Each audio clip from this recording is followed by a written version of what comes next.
Boa noite a todos.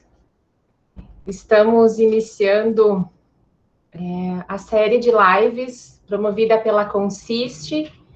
Para quem ainda não conhece, a Consiste é a Comissão Permanente de Sistematização da Prática de Enfermagem da Regional Rio Grande do Sul, a ABEM Rio Grande do Sul, coordenada pelo Dr. Marcos Barragan da Silva. E é com imensa alegria que na temática de hoje nós temos uma convidada muito especial, que é a professora Camila Takao Lopes. A Consiste, durante todo o ano de 2021, vem organizando lives com temáticas que abordem o processo de enfermagem e os sistemas de classificação da terminologia sobre diagnósticos, resultados e intervenções de enfermagem. E hoje, a nossa temática é contribuições da classificação da Nandaí para o raciocínio diagnóstico.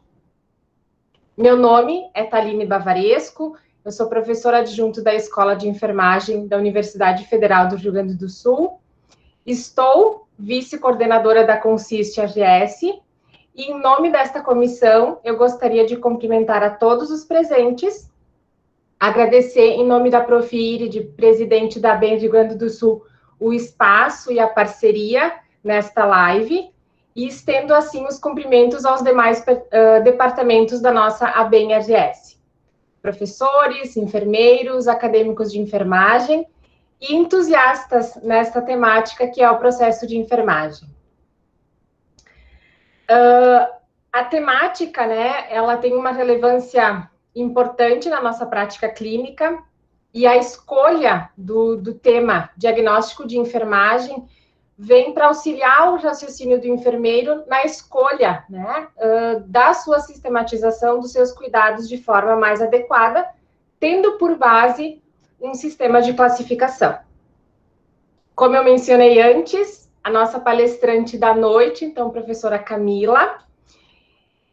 Camila Takao Lopes é enfermeira especialista em cardiologia, mestre e doutora em ciências pela Universidade Federal de São Paulo, com sanduíche na Universidade de Iowa, nos Estados Unidos. Atualmente, então, é professora adjunta da disciplina de enfermagem fundamental do Departamento de Enfermagem Clínica e Cirúrgica da Escola Paulista em Enfermagem, desde 2017. Orientadora permanente do Programa de Pós-Graduação em Enfermagem, é Fellow da NANDA International desde 2018 e diretora do DDC da Nandaí desde 2019. Diretora de Estudos e Pesquisa da Associação Brasileira em Enfermagem, Seção São Paulo. Pesquisadora do Grupo de Ensino, Pesquisa e Assistência em Sistematização da Assistência de Enfermagem da Unifesp.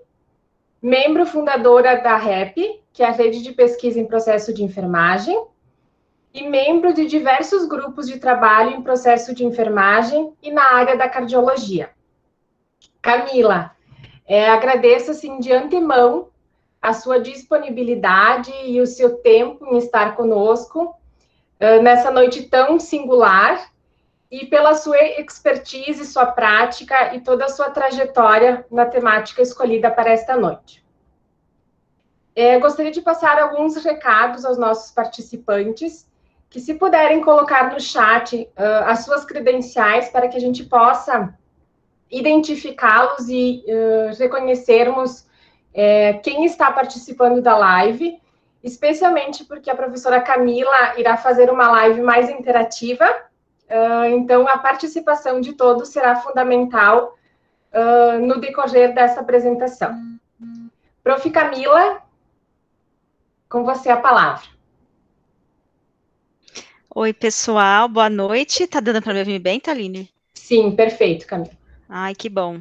Pessoal, eu quero agradecer muito pela presença de vocês. Como a Thaline estava falando, é um horário difícil, né, para quem está saindo de plantão, por exemplo, e sempre, todo lugar que eu vou, eu gosto de lembrar que tempo é uma coisa muito, muito, muito preciosa que a gente compartilha com os outros, então eu agradeço por vocês escolherem usar o tempo de vocês para vir ouvir algumas coisas sobre Nanda, sobre diagnósticos hoje, né? Eu deixo meu e-mail no final da apresentação, eu tenho muito interesse pelo tema, eu gostaria que vocês se sentissem muito à vontade para me interromper, para discordar de mim, para tirar outras dúvidas de outras coisas que eu não tenho abordado, tá? Eu trouxe, se quiserem me escrever depois, eu demoro um pouquinho para responder, mas eu respondo, tenho bastante interesse, vou ter total prazer de responder, se tiver dúvida, se tiver comentário, podem ficar à vontade. Eu trouxe um conteúdo que eu já costumo abordar, tentando sempre resgatar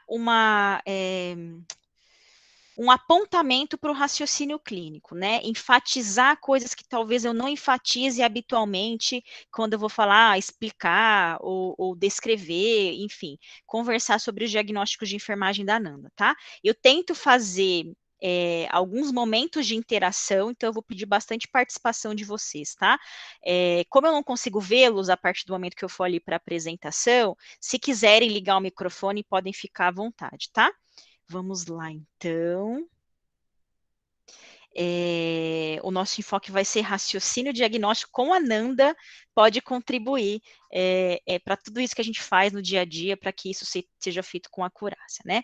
Eu começo com algo que eu acho bastante interessante, que é relembrar a todos nós, principalmente nós que estamos no dia a dia da assistência, que pode ser bastante massacrante, que nós hoje somos considerados uma profissão consolidada, mas não necessariamente manteremos este status para sempre. Por quê?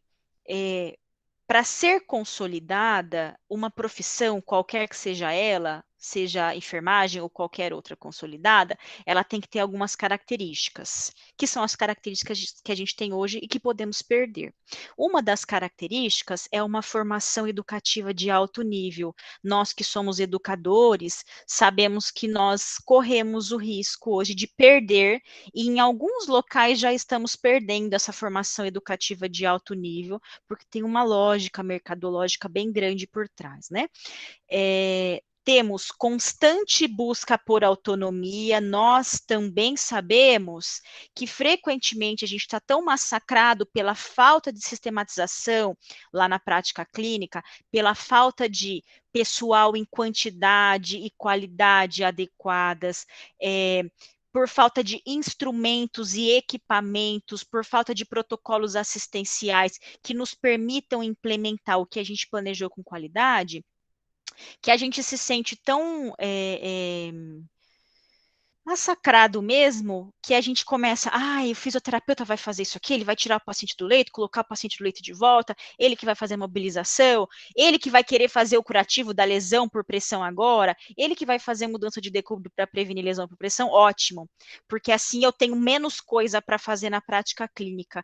Qual o risco nós temos de perder essa constante busca por autonomia que nós temos hoje e que demoramos décadas para alcançar? Temos como característica a atualização contínua, que é, por exemplo, o que a gente está fazendo agora, né? Temos um código de ética bem definido e temos organizações corporativas que têm capacidade de controlar a nossa prática profissional, que são os nossos conselhos, o federal e os nossos conselhos regionais. Frequentemente, nós também nos queixamos de o Corém não faz nada por mim, o COFEM não faz nada por mim, eu acho que não precisaria ter isso, eu não queria pagar essa anuidade, esquecendo que ter este conselho que controla a profissão é uma das características de qualquer profissão que seja considerada consolidada. Tem relatos bastante interessantes em Londres, por exemplo, em 1903, de médicos solicitando, escrevendo cartas para o jornal, sugerindo coisas que pudessem profissionalizar a equipe de enfermagem, porque eles verificavam que era muito dispar a característica de cada enfermeiro que trabalhava lá junto com eles. E uma das sugestões que eles faziam nessa época era a de que houvesse um registro, eles chamavam de registro estadual, para que a gente tivesse certeza de que aquela pessoa realmente passou por uma formação educativa de alto nível, de um nível satisfatório para ser considerada enfermeira profissional e não enfermeira como ocupação. Então, são características que nos deixam confortáveis hoje em dia, mas nós temos que ter consciência e ciência de que podemos perdê-las a depender dos interesses em jogo e temos que prezar por elas, portanto. E eu deixei de propósito a última aqui, que é o corpo de conhecimento próprio. Ninguém é profissão se não tiver corpo de conhecimento próprio sustentado na ciência, sustentado em saberes científicos. Então, nós temos essas características e, portanto, sustentamos este status de profissão consolidada. Também temos um outro status, que é um status de disciplina. E às vezes a gente fica na cabeça, coisa da escola, né? Ah, qual que é a disciplina que você está fazendo? Matemática, geografia. E a gente esquece que essa palavra disciplina representa ciência. Além de sermos uma profissão regulamentada, nós somos uma ciência, uma disciplina científica. E se nós somos uma ciência, nós temos que representar um ramo, um pedacinho do conhecimento humano que tem que ter um objeto e tem que ter um método de estudo que sejam próprios. O nosso objeto sabemos que é o cuidado, mas não é aquele cuidado amador, cuidado por amor, cuidado por caridade, e sim um cuidado profissional, que deve sim ser feito com amor, com empatia, mas não por. É um cuidado profissional, e a gente volta lá para a graduação, para aqueles metaparadigmas. De quem a gente cuida? De uma pessoa, e aí cada um de nós profissionalmente enxerga que a pessoa é uma coisa, é só esse indivíduo que está aqui na minha cara, ou é o grupo familiar dele, ou é a comunidade dele, ou é o animal de estimação junto com ele, que está interagindo com o ambiente, que também podemos entender lá na prática clínica, que é só esse leito de hospital aqui, ou é o ambiente ampliado dele, que inclui diversos elementos e diversos atores, aos quais nós vamos prestar mais ou menos atenção, a depender de quem nós acreditamos que somos como enfermeiros, como cuidado, e essas pessoas estão vivenciando experiências de saúde e doença.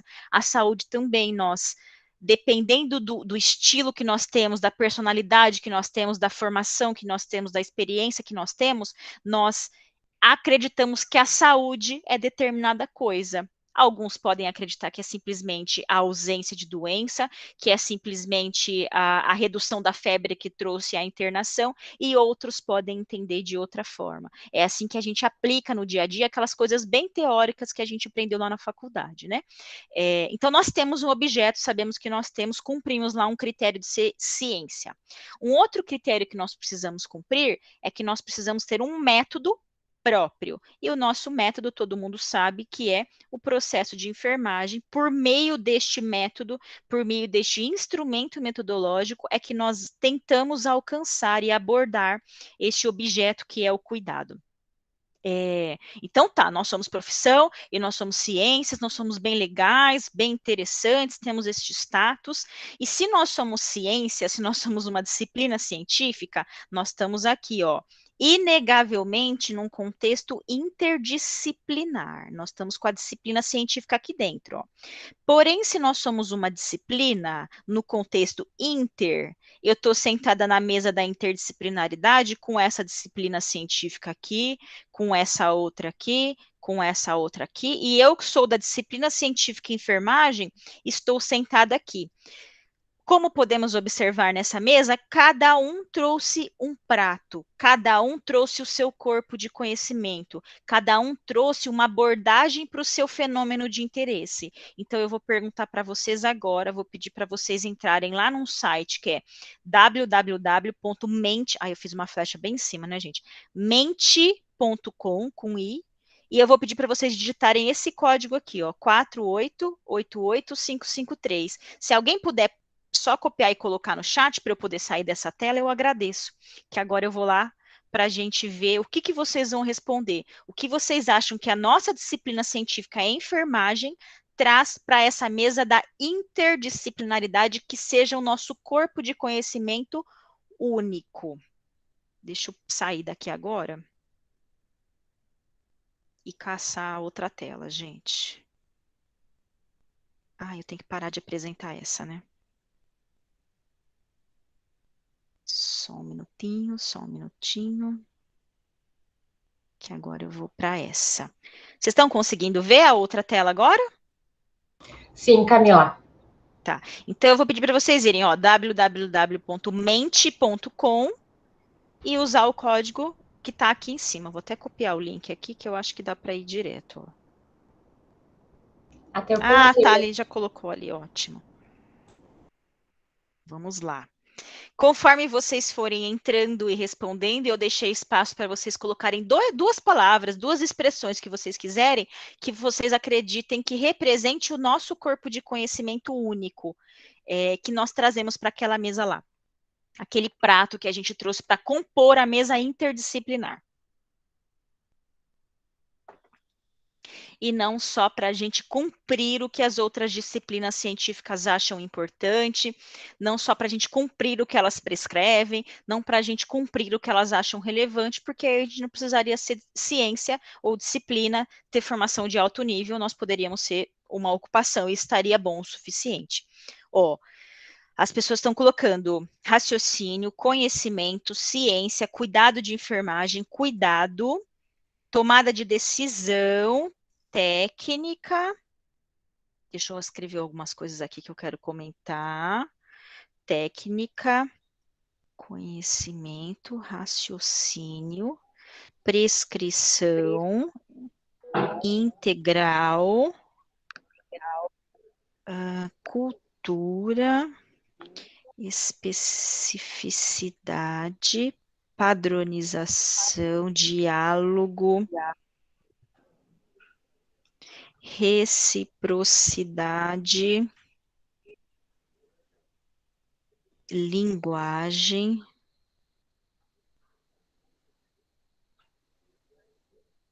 mediação, intervenção,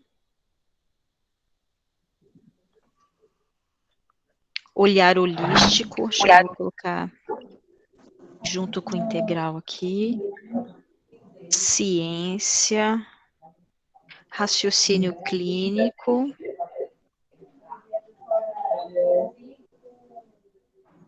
humanização, filosofia, diálogo, empatia, acolhimento. Tá. Conforme vai, enquanto as pessoas vão colocando, só para a gente não se estender, eu vou comentando algumas coisas e vamos ver que feedback vocês vão me dar em relação a essas coisas. Ó, tem uma equipe aqui, ó. Deixa eu pegar, eu fui copiando uns termos, competências, e fui colocando aqui para o meu caderno. Então, vamos pensar, ó. Conhecimento, raciocínio, técnica, tomada de decisão e prescrição são atributos únicos da disciplina científica enfermagem? Só nós que trazemos isso à mesa? Esse é o nosso prato singular, o prato único que nós levamos para a mesa interdisciplinar?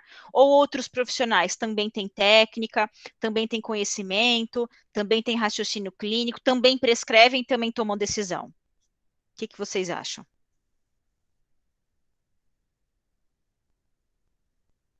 E aí, pessoal? Todos podem trazer esses aspectos com diferentes olhares. Tá no chat? Desculpa, é que eu não consigo ver.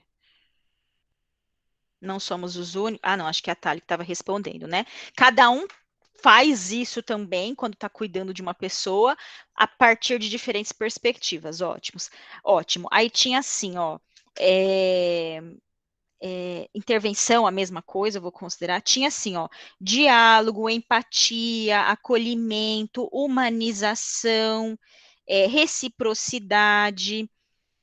Somente os enfermeiros trazem isso para a equipe interdisciplinar?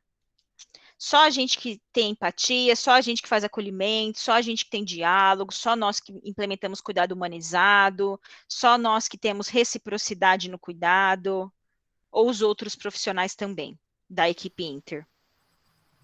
Pelo chat, Cami, não. Não o quê? Não somos os únicos e os temas podem ser trazidos por outros profissionais, outras Perfeito. visões. Eu estou vendo aqui um novo, ó, Com profissional. certeza. Ótimo. Eu estou vendo aqui, ó, profissionalismo, competência, olhar holístico, linguagem padronizada, tem linguagem, tem padronização. Outros profissionais também não trazem esses aspectos para a equipe Inter?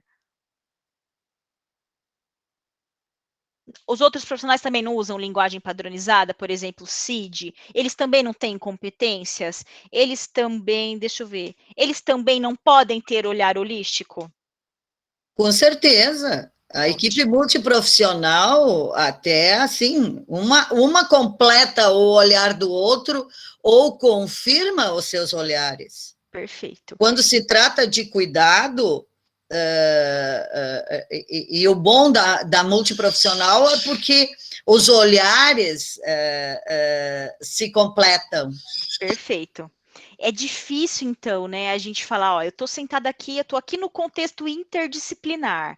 A minha disciplina científica traz isso aqui para compor com as outras disciplinas que trazem os seus próprios conhecimentos. Eu vou trazer a minha perspectiva, baseada, obviamente, em literatura, em outras coisas, do que a disciplina científica traz para a interdisciplinaridade, tá? Voltou aqui para a tela? Para a Voltou. minha tela anterior? Então, perfeito.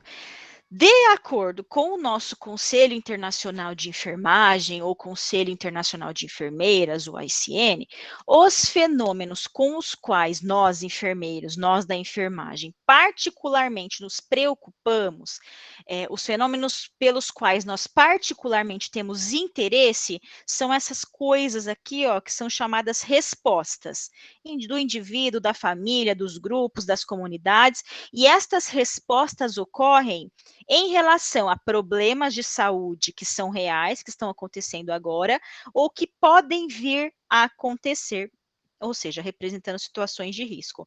Então, essa palavra aqui, ó, é uma palavra-chave para o ICN sobre a nossa preocupação enquanto enfermagem. Isso aqui faz parte da definição longa do que é enfermagem para o ICN, tá? Então, com base nisso, eu trago para vocês tanto a definição da NANDA, quanto à definição da resolução do Conselho Federal de Enfermagem sobre o que é o diagnóstico de enfermagem, que alguém colocou, eu vi lá na nuvem de palavras também. Quando a gente estiver falando de diagnosticar, não importa se nós somos enfermeiros, se nós somos médicos, se nós somos nutricionistas, se nós somos o mecânico de carros, nós estamos fazendo um julgamento. Se é um diagnóstico de enfermagem, eu estou falando de um julgamento clínico. E esse julgamento clínico vai ser a respeito daquela palavra-chave nossa, sobre uma resposta humana. A mesma coisa acontece aqui para o Conselho Federal, julgamento clínico sobre resposta humana. Isso é o diagnóstico de enfermagem. E ambos, tanto a ANANDA quanto o Conselho Federal, determinam que isso é a base para a gente escolher.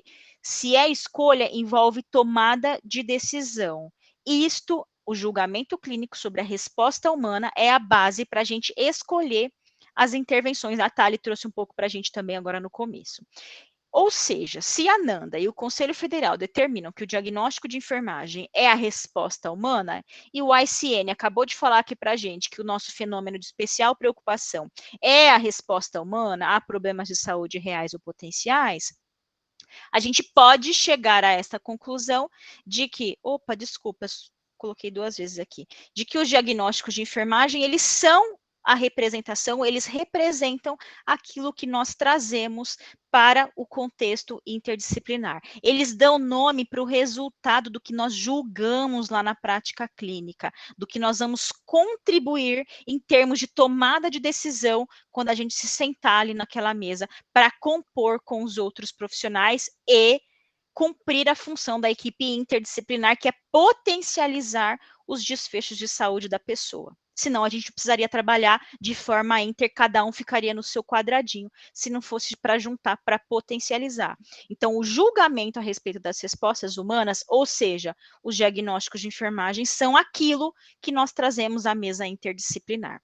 Se nós temos condições de trabalho adequadas para diagnosticar com acurácia ou não, isso é um problema de sistematização. Isso é diferente de diagnóstico de enfermagem. Se nós temos depois um colchão piramidal que faz a descompressão de maneira automática para prevenir risco de lesão por pressão que eu identifiquei aqui atrás, isso é um outro problema de sistematização. Não tem nada a ver com a tomada de decisão clínica que eu estou fazendo aqui. Ter condições inadequadas de sistematização, às vezes nos leva a nos revoltar com o negócio errado.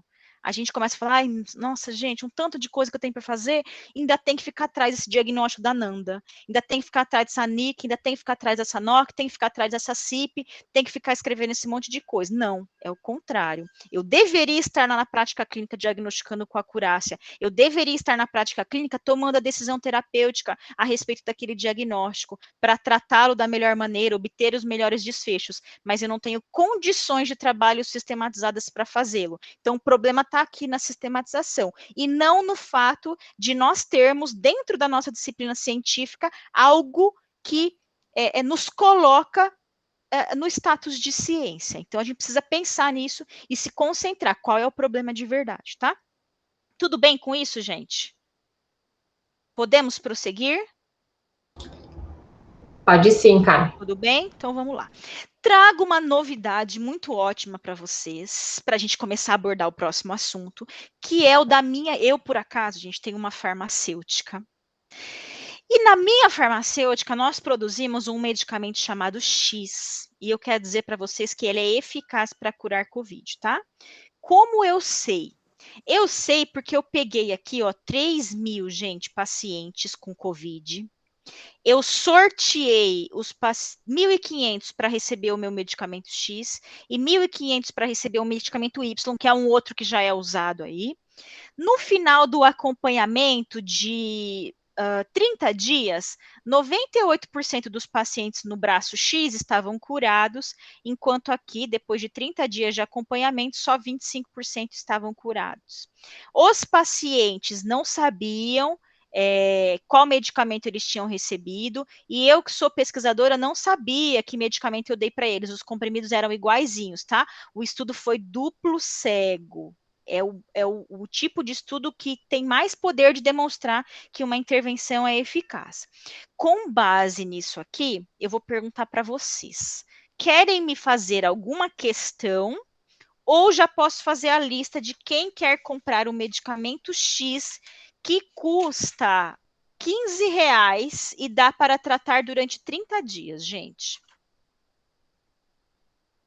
Quero saber de vocês. Tem alguma dúvida ou posso fazer a lista do nome de todos vocês, que eu tenho certeza que vocês vão querer adquirir agora este medicamento? Deixa eu ver a cara de vocês aqui. Cadê vocês? E aí? Esther já está na minha lista. Vou ficar muito rica. Hoje é meu momento. E aí, gente? Camila, você é minha xará. Como que você me pergunta? Não teve evento adverso, Camila. Maravilhoso. Não teve evento adverso nenhum. Aline, que já vou fazer a lista. Aline. Camila gostou também. Não teve evento adverso. Gosto. Daniel.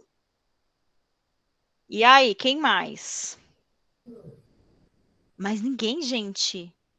Olha, tem 40 e poucas pessoas aqui, 48, 49 pessoas. Júlia, já, olha, Isis, não publiquei ainda, estou trazendo os resultados em primeira mão para vocês, gente. Marcele, maravilhosa, já estou riquíssima aqui, gente. Alguém levantou a mão, foi Júlia? É hoje que eu deixo de ser pobre. Cadê, Júlia? Foi Júlia que levantou a mão? Foi. Então me diga, que pergunta você está querendo me fazer, Júlia? Marcos, é comprimido. Cadê a Júlia? Será que tá sem microfone?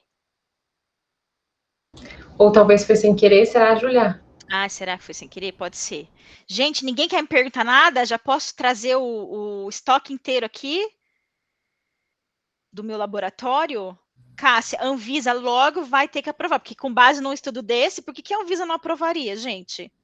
Vamos falar a verdade, né? Como é que a Anvisa pode recusar um resultado maravilhoso desse? Ninguém quer me perguntar nada, gente. Como vocês são pessoas que confiam em mim. É homeopatia? Não é homeopatia. Gente, ninguém quer me perguntar nada.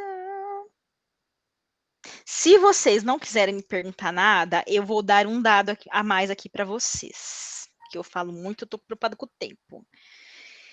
O critério para entrar no estudo não é qualquer pessoa que chega e fala: oi, quero entrar. Para entrar no estudo, eu tinha um médico da minha equipe que falou assim: esse paciente aqui tem Covid, pode entrar no estudo. E aí? Agora sim. Renan foi testado previamente em pré-clínica. Não foi, Renan, porque não deu tempo, porque pandemia, você sabe como que é. Não deu tempo de fazer teste em camundongo, nem nada. Marcele do céu, Marcele, não posso revelar as propriedades farmacodinâmicas, porque é um segredo de patente, sabe? Não posso, infelizmente, não posso te falar. E aí, gente? Com base nesse dado adicional que eu dei para vocês, eu tenho certeza que eu vou fechar essa lista aqui riquíssima hoje. Uhum. Alguém quer me perguntar alguma coisa? Camila passou pelo comitê de ética da Unifesp. Maravilhoso esse estudo.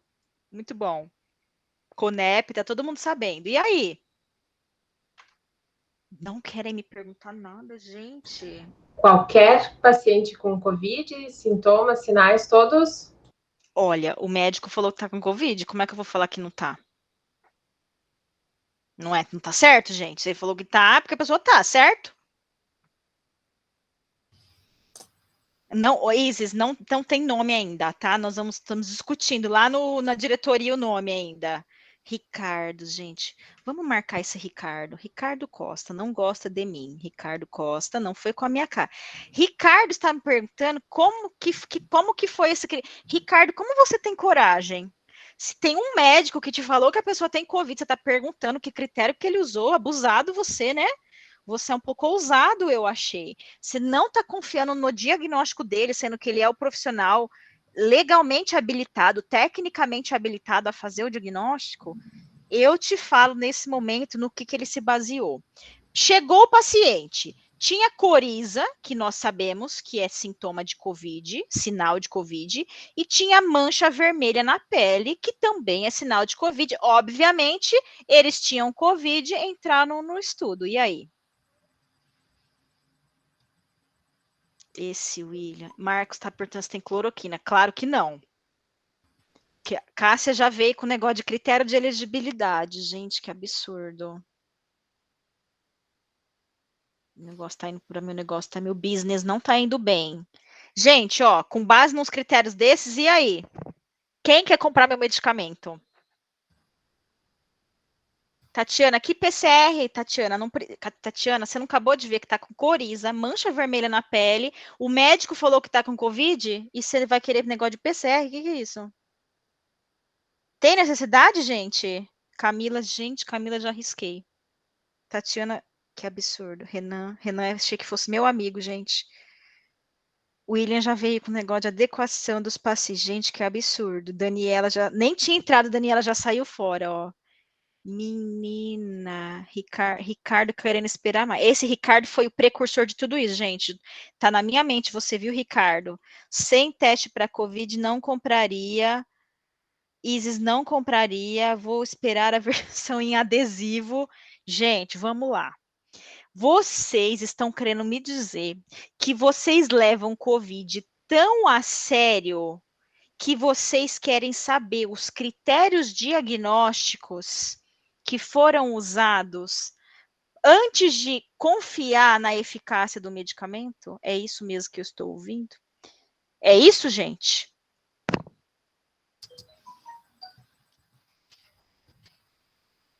O William diz que sim. Tainá diz que são vidas em jogo. O William fez risos, deu risada. Quando a gente leva as coisas a sério, gente, a gente quer saber no que se baseou o diagnóstico. Eu não aceito qualquer pessoa vir para mim e falar, tem Covid, por quê? Porque tem, porque eu estou falando que tem, é porque tem. Nossa, Camila, mas coriza e mancha vermelha realmente são sinais de Covid. Sim, eles podem ser. Porém, eles são sinais bastante inespecíficos. Precisa ter diagnóstico diferencial. Teve gente que perguntou do PCR. Precisa ter um critério diagnóstico mais sensível, mais característico, mais específico. Quando eu me importo com o fenômeno, nesse caso o fenômeno é Covid, eu quero saber quais foram os critérios diagnósticos. Para a medicina, a gente acha isso super importante, a gente acha isso super legal. Mas para a enfermagem, eu acho que é o suficiente eu falar assim, tá no pré-operatório, deixa eu pôr aqui ansiedade e medo. Pronto, diagnostiquei. Com base em qual critério? Só no fato de estar no pré-operatório? Fez mastectomia? Deixa eu colocar aqui imagem corporal prejudicada. Com base no quê que você conversou com o paciente? Não, fez mastectomia, então com certeza tem imagem corporal alterada. Para a enfermagem, a gente acha que não precisa ter tanto rigor, não precisa ter tanto critério, tá tudo bem se eu colocar qualquer nome lá, só que não tá tudo bem eu escrever Covid em qualquer coisa, sem saber o critério. Então, a gente mesmo coloca a nossa ciência num patamar menor do que as outras ciências, do que os outros cientistas que estão trabalhando lá com a gente, né? Então, se eu quero agora e para o futuro conseguir demonstrar que tratamentos de enfermagem para fenômenos de enfermagem são eficazes, são interessantes, como eu tentei mostrar para vocês que o medicamento X era, mas eu não consigo comprovar nada porque nem o critério diagnóstico estava adequado, além de ter o nome para o diagnóstico, ansiedade, medo, imagem corporal alterada, déficit notado para banho, débito cardíaco diminuído, além deles terem um nome, uma definição, que a gente sabe que são elementos que a Ananda traz, o que eu estou tratando tem que ter critérios diagnósticos claros. Por isso, a Ananda tem os seus sinais e sintomas, as suas possíveis causas, e a gente vai discutir ali para frente qual a relevância disso para o raciocínio clínico, para o raciocínio, nesse caso, clínico-diagnóstico. Esses critérios diagnósticos aqui, tanto para o diagnóstico médico quanto para o diagnóstico de enfermagem, a gente vai considerar a partir de agora que são pistas, tá? Porque agora a gente já olhou, eu sou uma profissão e eu sou uma ciência. O meu Conselho Internacional considera que os fenômenos de especial preocupação para a minha ciência são os diagnósticos de enfermagem, são as respostas humanas, que são esse julgamento que eu trago lá para a mesa para a equipe interdisciplinar. Só que não basta ser qualquer resposta humana que eu julguei, ela tem que ser baseada em pistas claras, em critérios diagnósticos específicos, sensíveis, característicos daquele fenômeno. Não é simplesmente um nome que eu pego de um livro, que eu pego de um site e jogo ali, porque assim eu cumpri um papel de diagnosticar, que na verdade nem é diagnosticar, né? Então agora a gente vai entrar de maneira um pouco mais aprofundada no raciocínio clínico, com base aqui nessa referência clássica da professora Emília Campos de Carvalho, professora Ana Railca Oliveira Kummakura e professora Sheila Coelho Ramalho Vasconcelos de Moraes. Elas trazem para a gente que se eu estiver falando de raciocínio clínico, tanto diagnóstico quanto terapêutico, eu estou falando de um processo em que eu vou conceber. Entrei em contato com um fenômeno, eu vou aprender, cadê as pistas? Eu vou identificar várias pistas que podem ou não ser interessantes, que podem ou não ser relevantes, que podem ou não fazer sentido no conjunto de dados, e eu vou dar sentido para esse conjunto, eu vou falar, isso aqui é relevante mesmo, isso aqui não é relevante no conjunto, isso aqui está normal, isso aqui está normal, a partir de um outro processo, que é o processo de julgar. Após conceber e julgar as pistas, aqui no nosso caso, a gente chamou isso de critério diagnóstico, é que eu vou raciocinar com base em várias habilidades que eu vou desenvolver com maior ou menor expertise, com maior ou menor possibilidade ao longo da minha carreira. A depender do quanto eu fui exposto àquele fenômeno, a depender do quanto eu discuti aquele fenômeno, do quanto tempo de experiência clínica eu tenho, do quanto tempo de dedicação acadêmica eu tenho, e elas são várias, ó. Um tanto de habilidades que a gente precisa, um tanto de hábitos da mente que a gente precisa para chegar nessa fase de pegar a pista, conseguir julgar, ó, relevante, irrelevante, é normal, para raciocinar e falar, ó, tomei a decisão. Lembra que ela era a base para a gente dar um nome para o fenômeno diagnóstico e para a gente também dar um nome para o que eu vou fazer de tratamento. E aí, quem é estudioso da área, fica estudando cada uma dessas habilidades e como eu posso melhorar cada uma dessas habilidades, e vocês vão ver que a partir de agora, eu vou começar a olhar para algumas dessas habilidades cognitivas e falar, ó, como é que a classificação da Nanda pode nos ajudar na análise, como ela pode nos ajudar na aplicação de padrão, como ela pode nos ajudar no autorregulação e assim por diante. Então, é essa definição de raciocínio clínico que a gente vai adotar. Esse processo de aprender, de conceber as pistas, julgar, para finalmente raciocinar e tomar uma decisão. Ó, este é o fenômeno que eu estou enxergando. É déficit no autocuidado para banho, por exemplo. Portanto, eu farei esta intervenção para alcançar esse resultado. É esse processo. E para isso, é interessante a gente... Vocês viram que eu passei bem rapidinho lá pela definição, tanto da Nanda, quanto do Conselho Federal de Enfermagem. E o que acontece na nossa graduação, até na especialização, é que a gente passa rapidinho por isso também, e ele não faz sentido nenhum. São só palavras que a gente leu lá atrás, julgamentos sobre a resposta humana. Eles perdem o sentido na prática clínica e até nas próximas disciplinas, quando a gente sai de enfermagem fundamental, né? Então, o que a gente está falando exatamente quando a gente fala de diagnosticar, adotando aqui a perspectiva da Nanda, né? Para isso, eu quero que vocês me respondam. Será que eu estou diagnosticando ou eu só estou escolhendo o nome de diagnóstico em um livro ou lembrando de um nome que eu já sei lá que está lá no livro, né? Eu quero que vocês me respondam se isso aqui é verdadeiro ou falso. Se o paciente tem pneumonia, ele foi admitido com o diagnóstico médico de pneumonia, aqui na terapia intensiva, aqui na enfermaria, tanto faz. Então, eu não vou lá no prontuário dele, eu que sou enfermeiro, e escrever risco de infecção como diagnóstico de enfermagem. Verdadeiro ou falso? Se tem pneumonia, então não tem o diagnóstico de enfermagem risco de infecção. O que vocês acham? Deixa eu ir para outra tela aqui.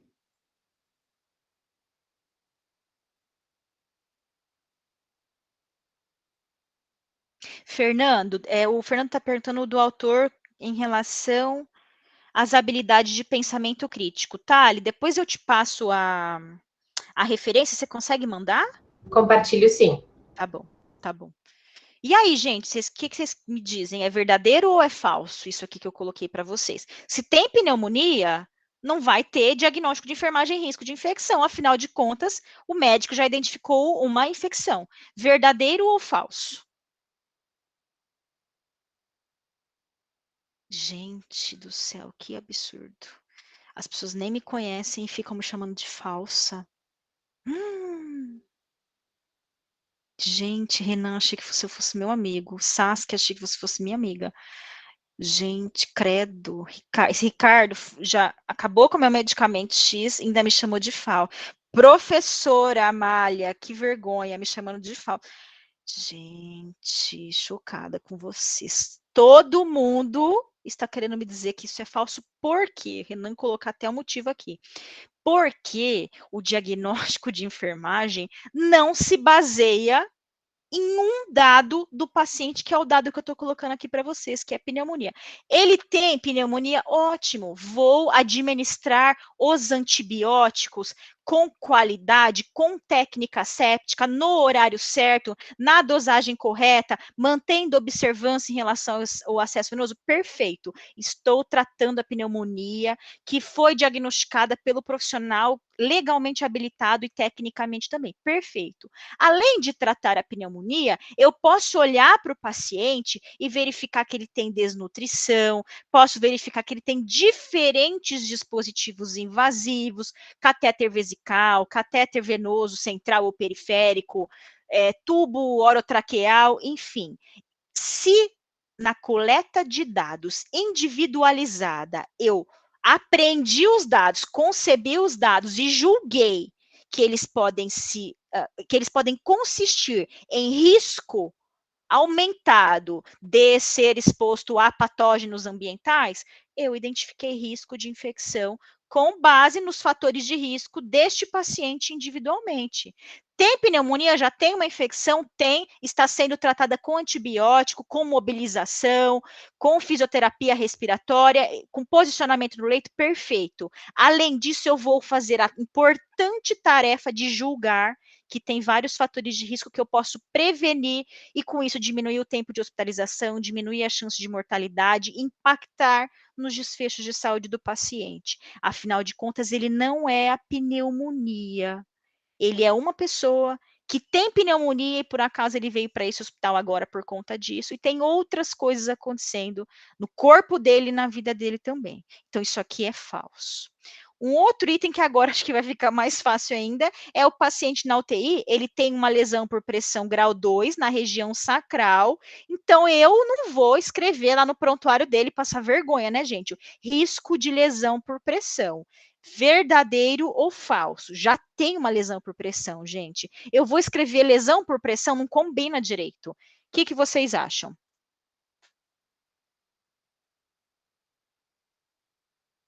Isso aqui é sobre a infecção ainda, se basear nos sinais e sintomas, vulnerabilidade, perfeito. Cássia não gostou de mim, gente. Todo mundo me chamando de falsa. É um absurdo isso aqui. Perfeito, gente. Olha, se a pessoa já tem uma lesão por pressão grau 2, ou qualquer grau, qualquer estágio que seja, eu já fico de orelha em pé, já fico pensando, epa, se tem lesão por pressão, será que ela tinha vários fatores de risco e desenvolveu a lesão por pressão? Provavelmente essa pessoa tem um conjunto de fatores de risco que aumentam o seu risco, aumentam a chance de desenvolver a lesão por pressão. Por meio da minha coleta de dados individual, eu identifiquei fatores de risco para lesão por pressão? Sim.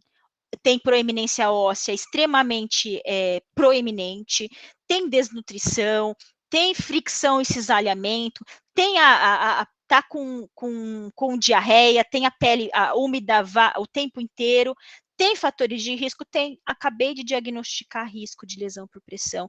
Nossa, professora, mas também tem o diagnóstico lesão por pressão, estágio 2? Também eu vou tratar um diagnóstico de uma maneira e vou prevenir ou tratar o outro diagnóstico de risco de outra maneira, porque a minha avaliação diagnóstica se baseia nos fatores de risco, nos dados do paciente que eu vou julgar, normais, anormais, etc. e tal, e não simplesmente em combinar nominhos. Chegou no pronto-socorro com sinais de choque, eu vi que alguém escreveu umas coisas de choque ali, acho que foi o Marcos. Chegou no pronto-socorro com sinal de choque. Deixa eu ver um nome na Nanda que combina, deixa eu pôr aqui risco de choque. Tem necessidade da gente fazer esse desfavor para a nossa disciplina científica? Ficar só pegando um nome que combina, que não tem evidência nenhuma e colocando ali só para falar que diagnosticou? Isso afasta a gente de achar interessante, de achar que serve para alguma coisa mesmo, diagnóstico de enfermagem. Isso é um desfavor para a nossa disciplina científica. Então, isso é só um exercício para a gente pensar se eu estou realmente diagnosticando a resposta humana, aprendendo, julgando os dados lá, ou se eu só estou escolhendo um nome em um livro, o que não vai favorecer em nada a nossa profissão, né? Sempre se basear na coleta de dados individualizada, e agora os exemplos clássicos que eu trago para vocês. Diagnostiquei? Ótimo. Se eu diagnostiquei, eu sou mecânico, eu sou médico, eu sou a Nutri, eu sou físio, eu sou a ENF, eu fiz um julgamento. e é, no nosso caso, um julgamento sobre a situação de uma pessoa. Então, eu estou fazendo julgamento clínico. Nós já vimos lá atrás que o ICN falou para a gente, presta atenção aí, que o seu fenômeno de especial preocupação é a resposta humana. Então, eu estou julgando uma resposta humana. Essa resposta humana vai acontecer por quê? Porque eu estou passando por uma condição de saúde. Por exemplo, agora eu estou vivenciando, eu que sou um casal aqui, infertilidade. Então, eu tenho 2 casais aqui, um casal A e um casal B, ambos estão tentando engravidar já há 12 meses sem sucesso. Ambos estão passando por infertilidade. Este casal A aqui apresenta evidências, apresenta indicadores clínicos de enfrentamento ineficaz, indicadores clínicos de desesperança, indicadores clínicos de baixa autoestima situacional. Enquanto o casal B fala: não, eu tenho certeza, olha, eu conheço um monte de gente que passou por isso e conseguiu fazer o tratamento e deu tudo certo no final. Eu tenho certeza de que nós vamos conseguir, porque nós somos fortes e nós somos valorosos. O nosso valor não reside em ter filhos biológicos ou não. Eu tenho 2 casais passando. Cami, acho que fechou teu microfone. Não acredito. Foi agora ou. Foi agora. Nossa, desculpa. Não sei. Imagina. Fez até um barulhinho, não sei como é que foi. Eu tenho, então, 2 casais passando pela mesma situação de saúde, porém com respostas humanas totalmente diferentes. Então, pelo amor de Deus, não tem assim, professora, quais são os diagnósticos de enfermagem da infertilidade? Professora, quais são os diagnósticos de enfermagem para o câncer? Professora, quais são os diagnósticos de enfermagem para a hipertensão? Tem diagnósticos de enfermagem, tem respostas humanas que frequentemente são identificadas em pessoas com infertilidade, frequentemente são identificadas em pessoas com câncer, frequentemente são identificadas em pessoas com hipertensão arterial, com base no estudo da professora Amália, com base no estudo do professor Renan, com base no estudo da professora Taline, tem, mas não é o diagnóstico para a doença. O diagnóstico sempre tem que se basear na coleta de dados individual. Isso é uma coisa. Mas eu também posso responder a processos de vida, nascimento de filho, casamento do filho, o filho vai embora, perda de um ente querido, gravidez, puerpério, envelhecimento, menopausa, andropausa, enfim. O processo de vida que eu escolhi aqui é o puerpério. Mesma coisa. Eu tenho mulher A e tenho mulher B, ambas na mesma semana de puerpério. A mulher A apresenta evidências clínicas de que não sabe nem onde que é a fralda, se o adesivinho da fralda ficar para cima ou para baixo, de amamentação ineficaz, se sente sozinha, está isolada lá em casa, enquanto a mulher B sabe tudo, sabe mais que você, que vai lá e ela já troca a fralda e faz o feijão e varre a casa ao mesmo tempo, ela não tem evidência de amamentação ineficaz, pelo contrário, tem evidência de amamentação eficaz, que eu vou querer promover, e, embora esteja sozinha em casa, ela não tem evidências de que se sente isolada socialmente. 2 mulheres passando pelo mesmo processo de vida, porém com respostas humanas totalmente diferentes. É isso aqui que é o meu fenômeno de especial preocupação. É isso aqui que eu vou identificar de maneira individual e, com isso, contribuir para o contexto interdisciplinar, trazendo esse conhecimento da minha disciplina científica, esse julgamento, este olhar, que também vai depender do que eu entender que eu sou como enfermeiro, do que eu entender que é a pessoa, do que eu entender que é a saúde, do que eu entender que é o ambiente dela. Então, essa é uma definição que a gente não pode deixar passar, falei rapidinho e pronto, passei para o próximo slide e acabou. Tem que fazer parte da nossa compreensão do nosso dia a dia, do que a gente é como profissional. Isso aqui é o que a gente quer dizer quando a gente fala diagnosticar em enfermagem.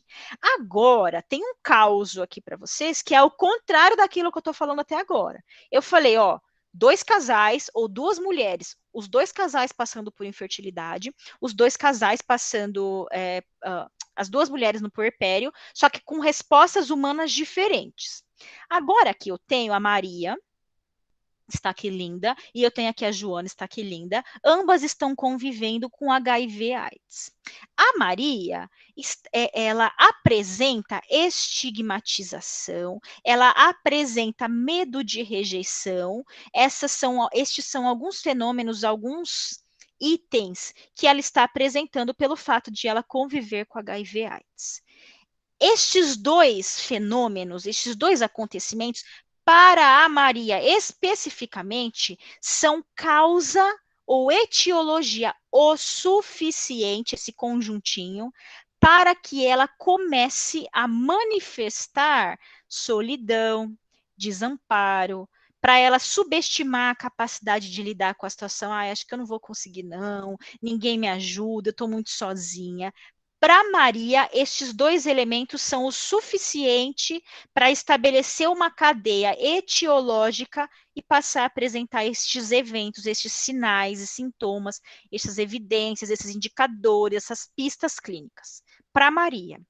Para a Joana, aliás, que também está convivendo com HIV/AIDS, ela apresenta baixa autoeficácia, ela não acha que ela vai conseguir fazer esse tratamento, ela não acha que ela vai conseguir compartilhar com a sociedade essa notícia, com a família dela, ela não acha que ela vai conseguir viver, enfim.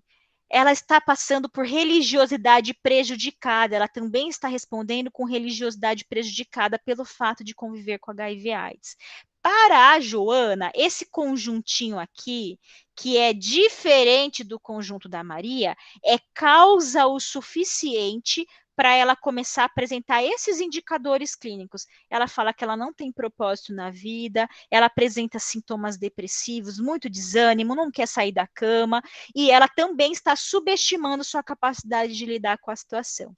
Então, um enfermeiro que estiver avaliando a Maria, o enfermeiro que estiver avaliando a Joana, ele pode sim diagnosticar em ambas baixa autoestima situacional. Ambas têm evidências de baixa autoestima situacional, porém o conjunto de evidências de cada uma delas é diferente e o conjunto etiológico de cada uma delas é diferente. Então, mesmo que eu tenha o mesmo diagnóstico de enfermagem, a avaliação tem que ser individual. Aí entra aquela segunda parte da definição do diagnóstico de enfermagem. É a base para a seleção das intervenções, para a obtenção dos resultados pelos quais nós somos responsáveis. Ora, se a causa da Maria é estigmatização e medo de rejeição, eu tenho que atuar aqui. A tomada de decisão terapêutica vai ser para diminuir a estigmatização, para diminuir o medo de rejeição. Para a Joana, não. Eu vou ter que atuar na baixa autoeficácia, na religiosidade prejudicada. Para mensurar os desfechos, para mensurar se está melhorando mesmo, se eu estou atingindo o resultado, o que eu vou medir na Joana, que é a expressão da falta de propósito, sintomas depressivos, é diferente do que eu vou medir com a Maria. Sempre o processo de enfermagem é individualizado, ainda que o nominho do diagnóstico, ainda que o produto diagnóstico seja o mesmo. O processo de raciocínio por meio do qual eu passei tem que ser individualizado. Não tem diagnóstico de enfermagem para HIV e AIDS. A dona Maria, que está convivendo com HIV e AIDS, pode apresentar, frequentemente as pessoas com HIV e AIDS podem apresentar determinados diagnósticos, mas a avaliação sempre tem que ser individual. E lembrando, reforçando que, além de apresentar esse diagnóstico em comum, a Maria também pode ter evidências de envolvimento em atividade de recreação diminuído, também tem evidência de disposição para autogestão melhorada da saúde, enquanto a Joana tem outras respostas humanas, tem autogestão ineficaz da saúde, tem comportamentos ineficazes de manutenção do lar, só para reforçar com vocês o que eu estava falando aqui atrás, que era mesma condição de saúde, diagnósticos de enfermagem diferentes. Aqui, mesma condição de saúde, mesmo diagnóstico de enfermagem, porém, apesar de ter o mesmo nome, é um fenômeno diferente para as duas pessoas. Tudo bem com isso, gente? Deixa eu ver aqui se tem coisa. Tudo bem, gente, com isso? Faz sentido isso? Tudo bem, gente? Vocês estão bem? Falando demais, eu começo a falar demais, são 8 horas. Ótimo, Camila. Então vamos lá, meu povo. Tá, Aline, tô acabando, eu acho. Voltando, então, para fechando fechando não, que tem várias coisas ainda, em relação ao julgamento clínico. Eu só consigo entender se a Maria e a Joana e fazer esse julgamento de que elas estão com baixa autoestima situacional, porque eu sei o que é autoestima. Eu sei o que é o padrão normal de autoestima desejável, o que é o padrão anormal, o que eu tenho que avaliar, o que eu tenho que perguntar para a pessoa, o que eu tenho que observar, o que eu tenho que ouvir para avaliar a autoestima, o que pode influenciar positivo e negativamente a autoestima, quais as consequências de autoestima inadequada, baixa, o que vocês quiserem chamar. Eu tenho que conhecer fenômenos que se relacionam à autoestima, além de entender o que é autoestima. Tem, por exemplo, estudantes que entraram em contato com uma pessoa que falou que sempre foi animada antes e agora nessa internação, por causa desse problema X aqui, está chorando muito, não tem mais vontade de viver, etc. Quando o estudante, que é iniciante, entra em contato com esse fenômeno, a primeira ideia que ele tem é chamar aquilo ali de depressão. Ele não conhece outros conceitos que podem representar aquele fenômeno, porque isto é um processo de aprendizagem. Então, aqui, eu vou trazer aqui para frente para vocês, estes conceitos aqui, os conceitos que compõem os títulos diagnósticos da Nanda, baixa autoestima situacional, baixa autoestima crônica, autogestão ineficaz da saúde, comportamentos, acho que é inadequados de manutenção do lar, ineficazes, envolvimento em atividade de recreação diminuído. Estes focos diagnósticos são conceitos de interesse para a nossa disciplina científica. Será que se eu ensinasse desde o começo da graduação a olhar para isso, a enxergar isso, além, não é ao invés de, além de enxergar os processos fisiopatológicos, nós não teríamos mais propriedade para falar da nossa ciência e demonstrar os benefícios dos nossos tratamentos, benefícios adicionais ao tratamento da doença que nós também fazemos? Pode ser que sim. Se eu entender esses conceitos antes, aí eu faço uma coleta de dados legal para reconhecer, eu preciso conhecer primeiro, para reconhecer que a autoestima não está legal, que ela está anormal, que ela está fragilizada. Depois de todo esse processo, gente, é que eu tenho um livro que tem um nome lá, que fala baixa autoestima situacional, que fala enfrentamento ineficaz, que fala autogestão ineficaz da saúde. O que está lá no livro é um produto diagnóstico. Ele veio depois de todo este processo aqui. E ao longo desse processo, a classificação da Nanda pode nos ajudar, porque se eu conheço esses conceitos aqui, desculpa, eu estudei, eu me familiarizei com esses conceitos de antemão, de maneira antecipada, eu consigo auxiliar a aplicação de padrão, que era uma daquelas características do raciocínio lá, era uma daquelas habilidades que a gente vai aprendendo. Se eu conheci antes, eu reconhecer o padrão aqui. Eu consigo fazer esse julgamento. A outra estrutura da classificação da Nanda que pode nos ajudar, além dos focos diagnósticos que estão aqui atrás, é a própria taxonomia, que não serve só para pendurar os diagnósticos ali embaixo dos domínios, com as suas classes e dentro das classes os diagnósticos, mas que servem para a gente olhar e enxergar o nosso corpo de conhecimento e falar para as pessoas que os enfermeiros são aqueles que diagnosticam respostas humanas relacionadas à promoção da saúde, à eliminação e troca, ao autoconceito, à sexualidade, ao crescimento e desenvolvimento, à nutrição, etc., etc., determinam os resultados a serem alcançados e tratam, assim como é fácil para a gente falar que o médico é aquele que diagnostica e trata a doença.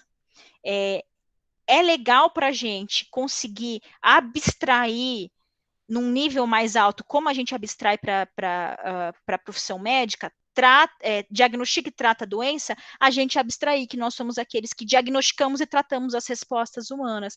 Quer deixar mais minucioso? Resposta humana relacionada à promoção da saúde, nutrição, eliminação e troca, etc. A taxonomia é um jeito muito legal de a gente olhar e reconhecer o nosso corpo de conhecimento em relação às respostas humanas, porque cada negocinho desse, cada domínio, cada classe não está simplesmente pendurado ali no livro, tem as suas definições. Então, quando o estudante, por exemplo, de graduação, ou enfermeiro inexperiente, não está familiarizado com o conceito de padrão de sono ou o conceito de sono, não é legal a gente se familiarizar com o que é essa classe, o que é essa classe aqui, para eu saber de antemão com o que eu vou me preocupar, o que eu tenho que investigar, o que a minha ciência no mundo tem capacidade de tratar com maior ou menor autonomia, a depender das questões locais legais. Então, a taxonomia é uma oportunidade de facilitar a familiarização com a taxonomia, é uma oportunidade de facilitar o padrão de análise, a habilidade de análise depois, a habilidade de busca de informações, porque eu conheço anteriormente que eu devo investigar o padrão de sono, eu devo investigar a deambulação, eu devo investigar a mobilidade, e assim por diante. Dúvidas ou comentários, questionamentos até agora? Tudo bem? Posso continuar? Pelo chat, sim, Cami, apenas elogios pelas tuas colocações. Obrigada. Então vamos, que eu estou com medo de não dar tempo. Vamos lá. Essa aqui é uma visão só de um domínio, com as suas classes, só para a gente enxergar que, além de facilitar aquele padrão de análise, reconhecimento de padrões, recuperação de informações, a gente também consegue enxergar, olha que legal, como o corpo de conhecimento de enfermagem está bem desenvolvido em relação à ingestão. Mas olha aqui as oportunidades de desenvolvimento. Será que tem respostas humanas relacionadas à digestão e à absorção, que eu estou vendo aqui na minha prática clínica, mas não está inserido ainda, não está aprovado pela classificação da NANDA? Talvez.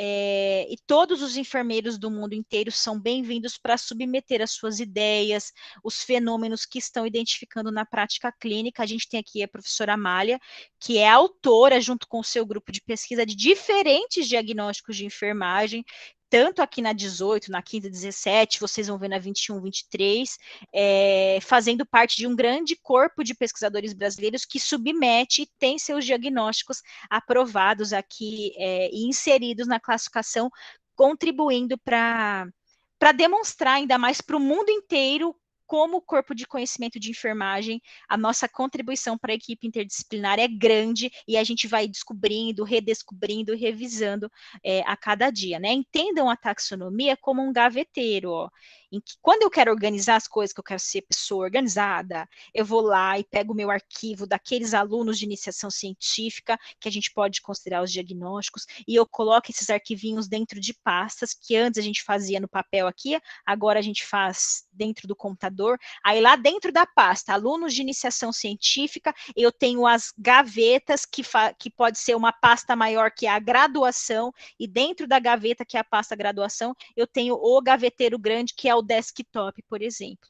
É uma maneira da gente conseguir organizar o corpo de conhecimento para não ficar jogado, cada hora em um lugar e eu não saber onde recuperar. Se eu tenho um gaveteiro, se eu tenho uma taxonomia, eu estou identificando um fenômeno aqui na prática clínica, em qual gaveta eu vou olhar, porque provavelmente está ali dentro daquele domínio, provavelmente está ali dentro daquela classe, e assim eu vou me familiarizando no começo, né, quando não tenho habilidade ainda, com os fenômenos de interesse para a nossa disciplina científica, né? Esses sistemas, não só a NANDA, mas os sistemas de linguagem padronizadas em geral, eles são fontes de conhecimento porque eu vou lá e retiro, estudo a partir daquilo, reconheço a partir daquilo, mas eles também são repositórios, quando vem um pesquisador de enfermagem e fala para a gente, olha, isso aqui é um diagnóstico de enfermagem, pelo amor de Deus, como é que não está na NANDA ainda? E submete, enfim, é avaliado e é aprovado. E a referência está aqui embaixo, posso mandar para a Thaline também, uma referência muito, muito interessante a respeito das contribuições das linguagens padronizadas para o raciocínio clínico, para o corpo de conhecimento, enfim, de enfermagem, né? Recuperando, diagnóstico, que a gente vê lá no livro, aquele nome lá, ele é um produto, mas ele depende de um processo de conhecimento de conceitos, de experiência clínica, para eu reconhecer, aprender e julgar, tá normal, tá anormal. Se isso aqui for legal, se isso aqui for bem feito, for baseado em aspectos científicos, técnicos científicos, o produto é acurado, o produto é legal. Mas quanto mais falhas eu tiver aqui ao longo, por exemplo, eu só dou nome de diagnóstico para combinar, risco de choque para combinar com choque, não ponho lesão por pressão, porque tem lesão por pressão, as falhas daqui vão incorrer em falta de acurácia daqui, e logo não vou conseguir demonstrar benefício nenhum das minhas intervenções, né? Uma referência, principalmente para quem é educador, mas para a prática clínica eu acho muito interessante, e eu acho que essa referência devia ser muito, muito mais difundida, é a teoria de causação e validação dos diagnósticos de enfermagem, que é aquilo que eu tentei mostrar para vocês com a Maria e com a Joana. Cada uma delas tinha um conjuntinho de etiologias que estão aqui atrás, ó, coisas que aconteciam antes, e para cada uma delas, o conjunto de etiologias, em algum momento, se tornava causa suficiente, é o momento T0 aqui, para que elas começassem a apresentar algumas evidências clínicas, alguns sinais e sintomas, que são esses quadradinhos, esses retângulos que vocês estão vendo. Só que cada uma apresentava essas evidências clínicas com maior ou menor intensidade, de um jeito ou de outro. Uma estava com sintoma depressivo, a outra estava dizendo que não conseguiria lidar com a situação. Então, esse conjunto de sinais e sintomas aqui, junto com o diagnóstico todo, é um espectro que eu só consigo identificar se eu avaliar individualmente as pessoas. Aqui, nesse ponto horizontal aqui, eu consigo ver o diagnóstico como um processo, desde o momento que as coisas acontecem aqui atrás, para se tornarem causas suficientes de um espectro grande e diferente de evidências clínicas. Uma vez que eu tiver o nome para ele, baixa autoeficácia, acho que é baixa autoeficácia situacional, eu tenho o produto diagnóstico aqui, eu vou entrar aqui no eixo vertical, porque eu vou querer determinar os resultados a serem alcançados. Então, aqui nessa visão vertical, eu começo a enxergar o diagnóstico como um produto e não mais como um processo. E um exemplo bem legal é esse aqui, não sei se vocês vão se familiarizar. Uma pessoa estava vivendo uma pandemia e por causa dessa pandemia, o governo federal determinou que tinha que ser feito distanciamento social. Não sei se vocês se familiarizam, gente, com essa situação, não sei se vocês conhecem alguém. Essa pessoa que está passando por esse processo de vida, por essa situação de saúde, ela tem 2 filhos pequenos e ela mora longe da família, não tem ninguém que mora perto dela, não. Aí ela foi sexta-feira trabalhar e acabou o expediente, ela recebeu um e-mail falando que não era para ela voltar lá no escritório na segunda-feira, porque tinha que fazer distanciamento social, a partir de agora o trabalho era em domicílio. Aí, no começo, ela estava falando assim, gente, será que é para tudo isso, esse negócio aí dessa pandemia? Será que contamina tanta gente? Será que a contaminação é grave, a infecção é grave? Será que precisa desse negócio de ficar todo mundo dentro de casa? Ela estava fazendo uma avaliação imprecisa de ameaças, não tinha informações o suficiente. Além disso, ela começou a perceber que ela não... Gente, e agora? Como é que eu vou fazer? Eu não tenho um computador adequado, eu não tenho iluminação adequada, não tenho um lugar com a parede branca aqui atrás, é tudo cheio de negócio. Meu filho não tem mais escola, eu tô com os 2 filhos aqui dentro de casa, meu marido também trabalha, não sei de que jeito. Ela teve uma oportunidade inadequada para se preparar para os estressores. Tudo que ela tinha que fazer no escritório, que ela fazia presencial, ela teve que mudar para o formato online, não tinha gente, ó, da família, porque os amigos estão tudo na mesma situação, para auxiliar, por exemplo, a cuidar dos filhos, para ela conseguir preparar as coisas do trabalho dela, tinha apoio social insuficiente, ela não sabe fazer meditação,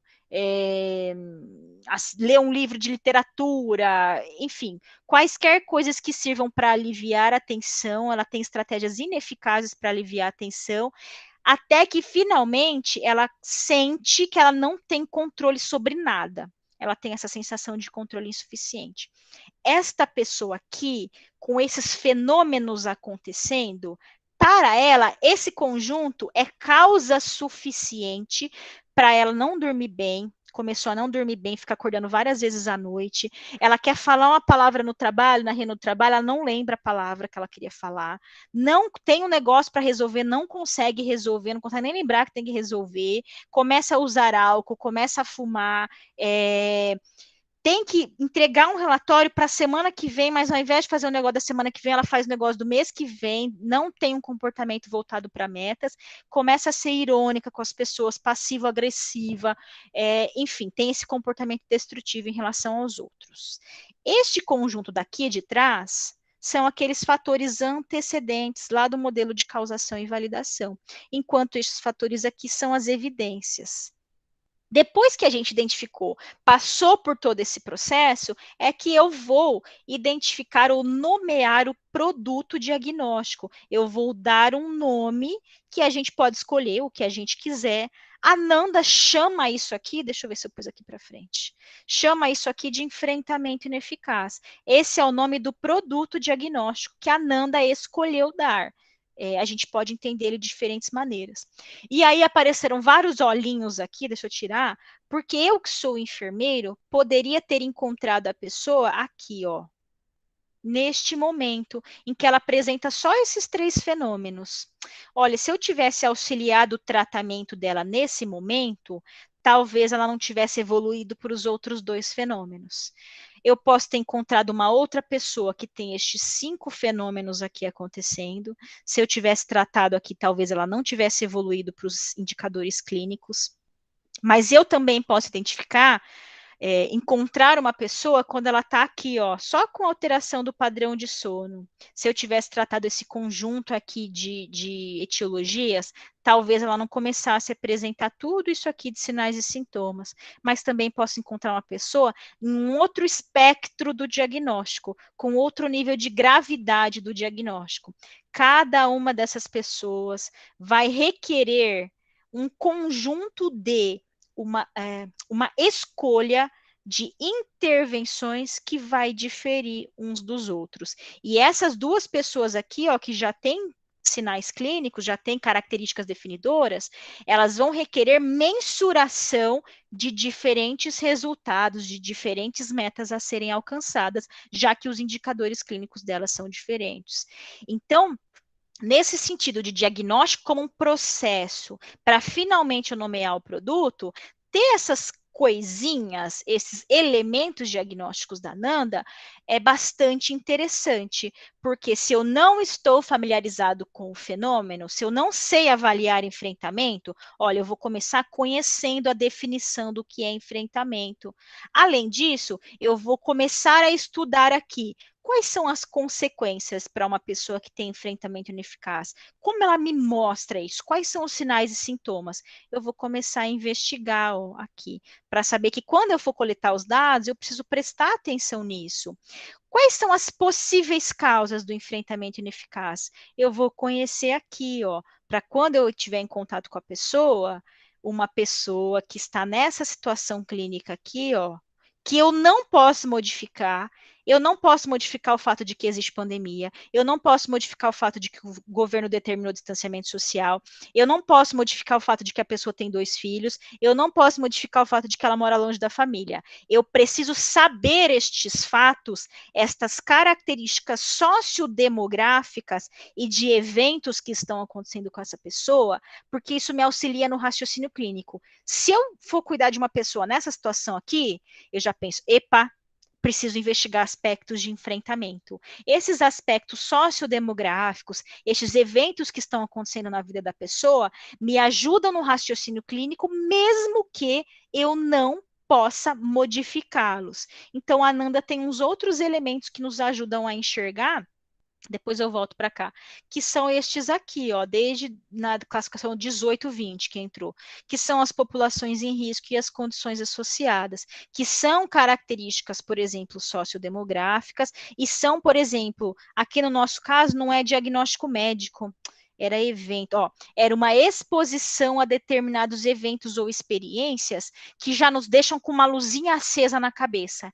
Eu não modifico esses fenômenos de maneira independente, mas eu presto mais atenção para potenciais respostas humanas alteradas nessas pessoas. Então, ter estes elementos diagnósticos, mais uma vez, nos auxiliam na busca de informações, que é uma das habilidades do raciocínio, e nos auxiliam a explicar as relações entre eles. Quais as possíveis relações entre apoio social insuficiente e abuso de substâncias, alteração no padrão de sono? Tem relação de causalidade, tem relação de predição aqui?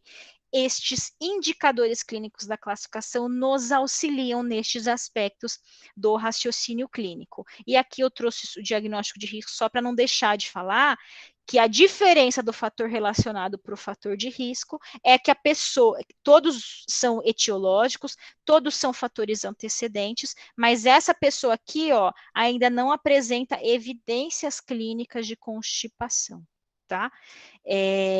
E é importante também, como eu trouxe esse conteúdo, lembrar que quando a gente fala, ó, aqui, que esses itens aqui, ó, os fatores relacionados e os fatores de risco, esses elementos, podem ser abordados por intervenções de enfermagem independentes, a gente não está falando que são intervenções de enfermagem exclusivas, que a enfermagem é linda, maravilhosa e vai tratar tudo sozinha.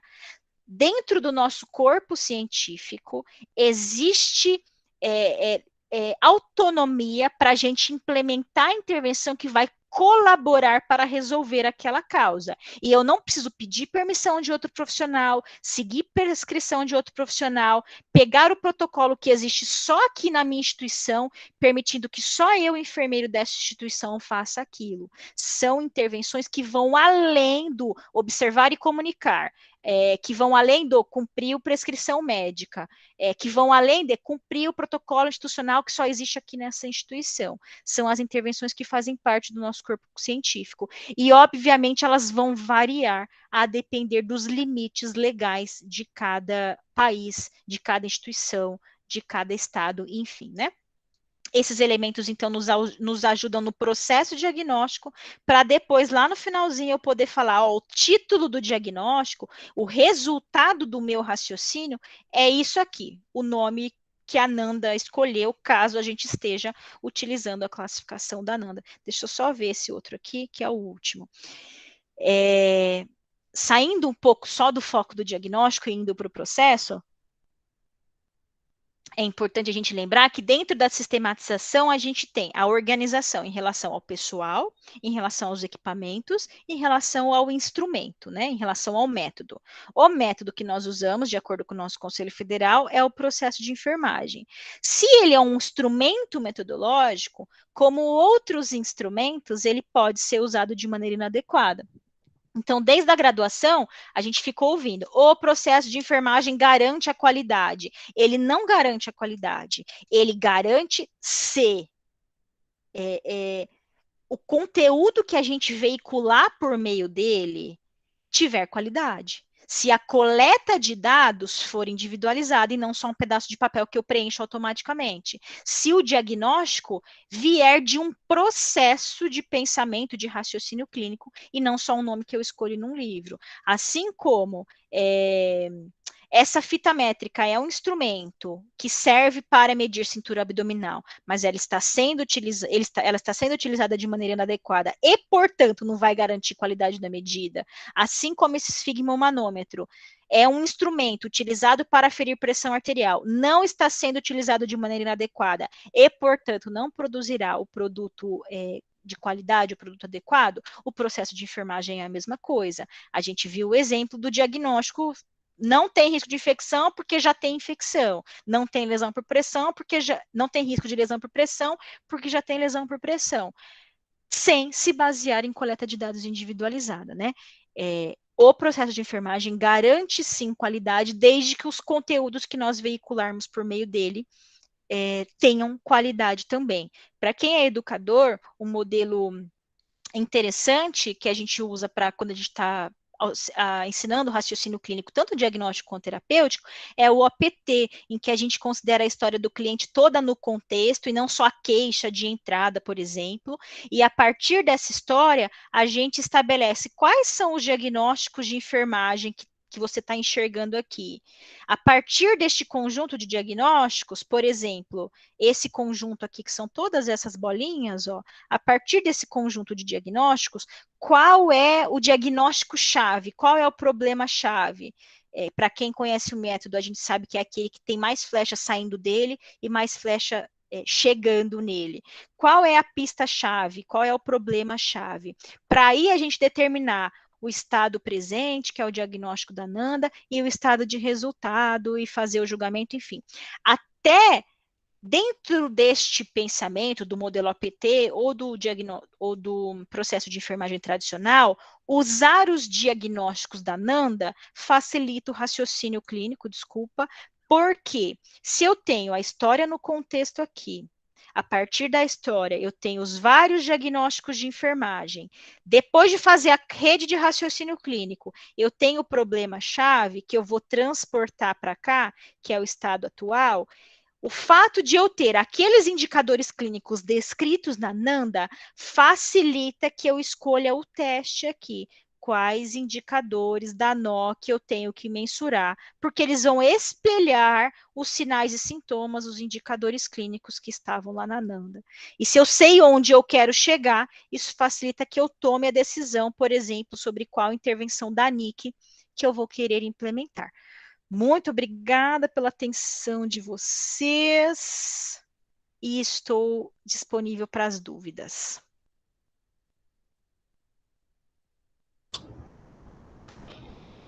Camila, muito obrigada por hora. Vou passar a palavra para os nossos participantes. Se alguém quiser fazer alguma observação, comentário, questionamento, né, Cami? Fiquem à vontade, gente. Eu dei uma corridinha agora, porque eu vi que ia passar do horário, né, gente? Prof. Fátima. Eu vou até abrir minha câmera, Camila. Tudo bem contigo, querida? Oi!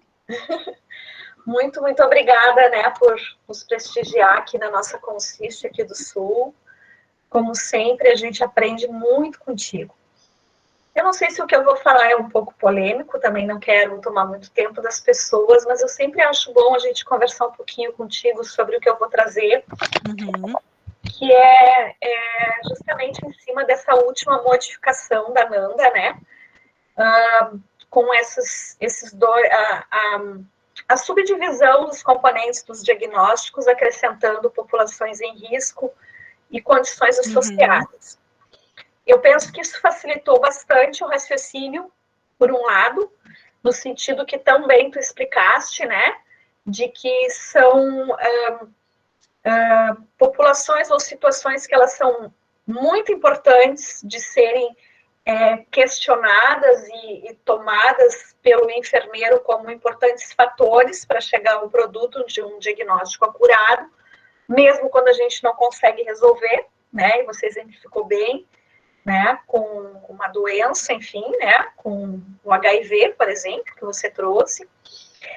Mas o que eu gostaria de conversar um pouquinho contigo vai um pouco na linha, eu diria, desses dois componentes nos diagnósticos de risco, aonde eu vejo a enfermagem com intervenções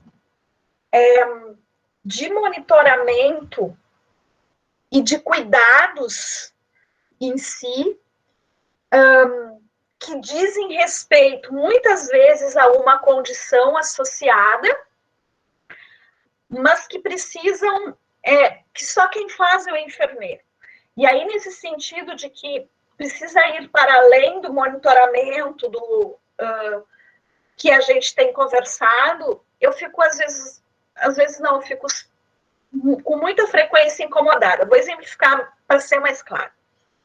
Por exemplo, o diagnóstico risco de sangramento, ele é aplicado em muitos cenários de cuidado do enfermeiro, mas, tanto que, assim, hoje está na NANDA como a necessidade de desenvolver fatores de risco, porque só tem um, que agora eu não me recordo exatamente qual, porque quando houve essa organização, a grande maioria ficou em condições associadas. Por exemplo, resultados de exames de sangue, onde o paciente tem uma plaquetopenia, né, um TP, enfim, alterados, né?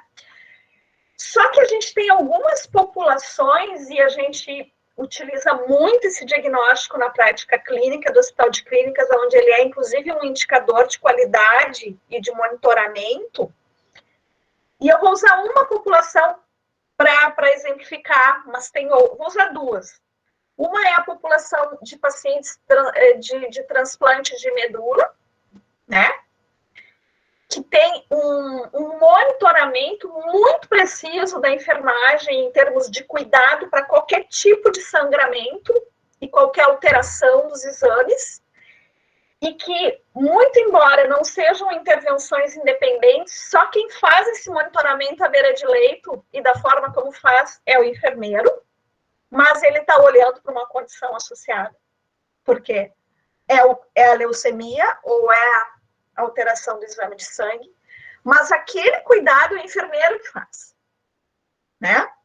Um outro exemplo que a gente começou a trabalhar agora no hospital, pacientes pós exames de hemodinâmica, né, cardiológicos invasivos, a gente também, inclusive, a gente passou a aplicar um score de avaliação de risco desenvolvido em pesquisas da professora Eneida para pacientes mais suscetíveis a sangramento, porque se fez um cateterismo, sempre vai ter um risco de sangramento aí, né?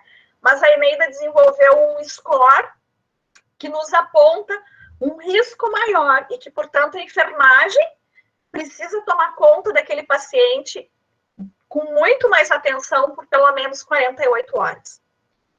Então, eu vejo que em alguns momentos, dependendo dos diagnósticos, a condição associada, ela também remete a uma necessidade de cuidado que é específica da nossa prática e que isso, no meu ponto de vista, precisa ser compreendido assim, porque senão a gente fica muito engessada também nessa questão de que eu não consigo resolver essa situação. Claro, eu não vou resolver a leucemia, mas eu vou evitar um tanto de evento adverso nesse paciente com leucemia. Eu não vou evitar que esse paciente faça um cateterismo que tem risco de sangramento, porque é terapêutico e é diagnóstico, mas eu posso evitar uma complicação. Então, o meu raciocínio ele vai na linha das complicações para alguns diagnósticos de risco. E com isso, né, todas as intervenções que a gente tem, né, todas não, estou me arriscando aqui usar essa palavra, mas a grandíssima maioria vai ser na linha de monitoramento, mas quem prescreve esse monitoramento, se ele tem que ser de 15 em 15 minutos, se tem que medir hematoma, é o enfermeiro. Mas eu não estou prescrevendo para um fator de risco clássico dentro da taxonomia. Então, você tem ajudado também, a gente já tem discutido isso antes, né? Mas eu queria trazer isso para o grupo, porque eu acho que é importante. Assim, uma taxonomia, ela traz um corpo de conhecimentos, mas ela também nos dá subsídios para continuar evoluindo nesse corpo de conhecimentos, e isso não é estanque, né? A gente mudou a forma de adequar esses componentes dos DEs, bem, mas a gente precisa ter uma crítica em relação ao uso disso também. Era isso que eu queria que você falasse um pouco, né, a respeito disso. Muito obrigada. Obrigada, professora Fátima, pela participação. É um prazer tê-la comigo. Imagina, gente, quando eu comecei o doutorado, eu fui ler a tese dela, pensa. Então, para mim, é uma honra mesmo. Essa decisão por modificar, reclassificar, né? Antes a gente tinha os fatores relacionados e os fatores de risco, só para contextualizar para todo mundo, até a edição 15 e 17. Aí, quando se olhava para estes fatores relacionados e de risco, frequentemente havia vários deles que são desse tipo que a professora Fátima está comentando, que são aqueles que não havia intervenção de enfermagem, além de observar e comunicar, além de fazer algo conforme prescrição médica, por exemplo, estou falando mais de contexto hospitalar, que é o que eu mais tenho contato, né? E, portanto, eles foram reclassificados ou para as populações em risco ou para as condições associadas, e a ideia é que a gente olhe para eles, conheça, que eles façam sentido para a gente no processo de raciocínio clínico, mas que a gente se concentre em prevenir ou em tratar aqueles que têm no nosso corpo científico algo que a gente faça de maneira independente. Essa decisão da separação se baseou num modelo de prática de enfermagem, que é o modelo tripartite de Kamitsuru. Então, quem usou bastante o livro da Carpenito conhece o modelo bipartite, né, ou bipartido, que é o de que a prática de enfermagem responde aos diagnósticos de enfermagem e também responde aos problemas colaborativos. E que a gente não precisaria renomear o problema colaborativo como um diagnóstico de enfermagem. No modelo tripartite, a gente tem ações de enfermagem voltadas para o diagnóstico de enfermagem, ações de enfermagem voltadas diretamente para o diagnóstico médico, por exemplo, cumprir a prescrição médica, por exemplo, observar edema, observar pressão arterial, observar frequência respiratória, cardíaca, diurese, etc., e comunicar. E tem ações voltadas para cuidar, ações básicas voltadas para protocolos institucionais, por exemplo, todo mundo troca o lençol aqui de manhã, todo mundo toma banho de manhã, todo mundo que chegar aqui tem que ser avaliado para violência doméstica, etc. Então, a ideia não é que o enfermeiro só intervenha no fator de risco e no fator relacionado do diagnóstico de enfermagem, mas que a gente empregue o nosso corpo de conhecimento independente terapêutico para o diagnóstico de enfermagem, sabendo que nós também cuidamos do paciente e tratamos o paciente diretamente em resposta ao diagnóstico médico. Então, por exemplo, quando esse pensamento foi empregado na classificação, né, que veio na 1820, população em risco e condição associada, durante o doutorado que eu trabalhava com risco de sangramento, as ações de vigilância, tem até uma publicação, acho que de 2005, propondo talvez diagnósticos de vigilância, que seriam um pouquinho diferentes dos diagnósticos de risco, eu também tive muita resistência em aceitar que as atividades de monitoramento que são feitas com qualidade, com competência clínica e comunicação interprofissional estavam sendo entendidas de outra forma e não como ações independentes. Mas então eu também entendo que não é todo mundo que vai concordar com isso, que existem visões de que a vigilância, supervisão, monitoramento e comunicação de outros profissionais que legalmente, por exemplo, podem prescrever medicamento, são intervenções de enfermagem independentes. Eu acho que é um problema da gente chegar num consenso do que é intervenção de enfermagem independente. E eu entendo, sim, que tem um grupo, e não é um grupo pequeno, um grupo grande de pessoas que considera, sim, que as atividades de vigilância, de supervisão, de monitoramento, de comunicação são intervenções de enfermagem independente, até porque elas requerem tomada de decisão. Quando tem que comunicar? Isso aqui é grave ou não é? No conjunto, eu preciso comunicar agora? No conjunto, isso representa gravidade? Desenvolvendo score de risco. Então, eu entendo essa visão. No momento, o que está sendo adotado é essa outra visão do modelo tripartite, o que não quer dizer que no futuro não possa mudar, né? E eu também, viu, gente? Risco de infecção, risco de sangramento. Eu fico, gente, eu quero meu fator de risco aqui de volta, o que é isto? Então, eu entendo, sim, essa visão, e eu acho que é uma questão de discussão, acho que até ultrapassa o DDC, né, acho que dentro oh meu Deus, do comitê de pesquisa também, eu acho que é uma questão relevante, não é uma coisa pequena, eu acho que é relevante, é interessante, não é um grupo pequeno de pessoas que acredita que monitoramento e comunicação são intervenções de enfermagem independentes, eu acho que a gente precisa chegar num consenso do que a gente vai chamar de intervenção independente, né, mas não estou alheia a esses pensamentos, não. Muito, muito obrigada, Camila. Imagina, eu que agradeço. Camila, eu não sei se tu consegue visualizar a pergunta da Vanessa. Eu estou vendo aqui, ó. Na NANDA, alguns diagnósticos sem fatores relacionados em que há descrição necessidade de desenvolver, o enfermeiro não poderá utilizar esse diagnóstico por ainda não ter sido levantado evidências para utilizar, ou é possível descrever as condições? Então, ótima pergunta. Quando lançou a 1820, né, teve gente que começou a escrever assim, sei lá, déficit notado para banho, relacionado à mobilidade prejudicada, evidenciada por dificuldade de secar o corpo, associado a AVC. Começou a usar essa forma, que é inadequado isso, tá? Essa não é a proposta. A proposta é a gente saber que a pessoa... Lembra que tudo que vem embaixo das características definidoras é antecedente. Então, eu olho... Nossa, gente, peraí. Eu olho para saber primeiro, né? Então, eu tenho a informação de que o paciente tem um acidente vascular encefálico, eu já fico com uma luzinha acesa na minha cabeça para potenciais respostas humanas, para potenciais sinais e sintomas, para potenciais fatores de risco para os quais eu tenho que prestar atenção. Essa que é a ideia, tanto da população em risco quanto da condição associada. No caso desses diagnósticos, a gente fez a NANDA tem como associação, tem algumas coisas chamadas declarações de posição.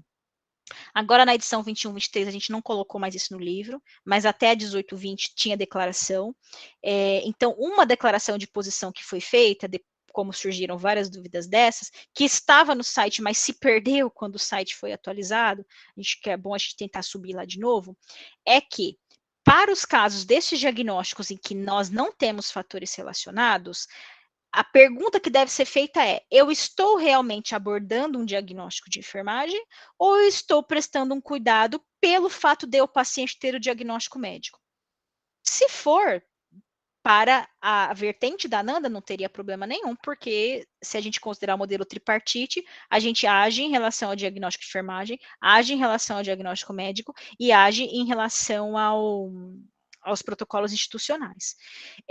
Porém, se eu achar que tem uma causa ali, tem um fator etiológico que dentro da minha ciência eu posso sim implementar alguma intervenção para prevenir, para melhorar, para amenizar, seja o que for, para contribuir para isso na equipe interdisciplinar, se eu tenho respaldo da literatura científica para aquilo, eu posso diagnosticar e documentar aquilo como um fator relacionado, com respaldo, e sugere-se que isso seja submetido para a NANDA para atualizar esse diagnóstico, né? Então, essa foi a declaração de posição da NANDA. Posso utilizar esse nome desse produto? Posso. Tem uma causa que eu vou tratar ou é só o diagnóstico médico? Se for só o diagnóstico médico, será que eu não estou agindo em resposta especificamente ao diagnóstico médico? E para a NANDA, na perspectiva da NANDA, ok? Ou tem sim um fator relacionado que eu sei que tem e eu sei que eu trato dentro da minha ciência com base em evidências científicas, eu vou documentar aquilo e dê preferência submeter para a NANDA, para compor a classificação. Por nada.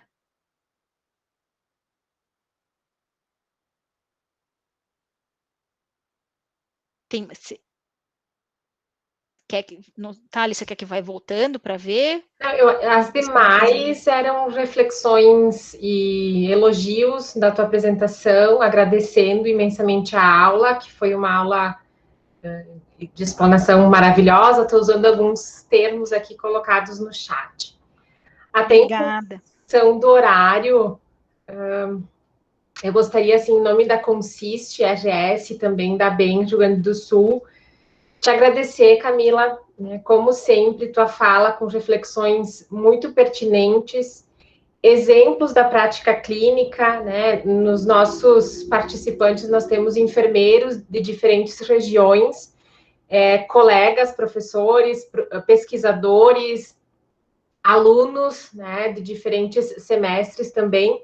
Então, tu trazes na tua fala exemplos da prática clínica que demonstra essa necessidade do raciocínio clínico adequado, demonstrando em diversos momentos, né, que o raciocínio ele está apoiado por uma boa coleta de dados e que também o conhecimento da classificação que nós vamos optar por utilizar nesse teu exemplo, Anandaí, ela também direciona o raciocínio clínico. Então, tanto a coleta de dados, né, o conhecer o paciente, identificar as suas necessidades e a própria classificação auxiliam o enfermeiro no melhor raciocínio diagnóstico. Então, a tua fala sempre muito maravilhosa nesse sentido. Eu não sei se gostaria de fazer alguma consideração final, Camila, aos nossos participantes no momento. Eu estava lendo aqui os comentários para ver se tinha alguma dúvida que eu tinha perdido ao longo da explicação. Eu só quero agradecer vocês. Quero dizer que a Bem São Paulo tem a intenção nessa gestão de compor a nossa Consiste, que já deveria estar composta, meu Deus. E eu espero poder contar para vocês. Foi um prazer estar com vocês. Muito obrigada pela atenção, pela participação, pelas dúvidas. Sempre que tem dúvida é ótimo, porque a gente reflete, pensa e se prepara para explicar melhor das próximas vezes, enfim, a gente se aprimora. Muito obrigada pelos comentários que eu estou vendo aqui também, foi um prazer estar com vocês, muito obrigada pelo convite. Temos colegas da Consiste Tocantins presente, então acho que também essa parceria é a Tatiana colocando aqui no chat. Amazonas, acho que essa relação entre as consistes também fortalece a temática, né? Nós podemos trabalhar de forma conjunta, né? Você trouxe muito a questão da equipe, também sob a temática do processo e dos sistemas de classificação. Estamos à disposição enquanto Consiste RS e seguimos em novembro com a nossa série de lives, ainda a temática a ser definida, mas divulgaremos a todos. Desejamos uma boa noite. Muito obrigada, Camila, mais uma vez pela sua disponibilidade. Obrigada aos colegas das Consistes. Sintam-se todos abraçados. Uma feliz noite. Obrigada, gente. Obrigadão. Olha minha xará. Obrigada, viu, Camila? Renan, obrigada por ter ficado. Colegas da REP, presente. Isso, Saskia, brigadão, viu, gente? Obrigada. Fernanda, obrigada. Até mais.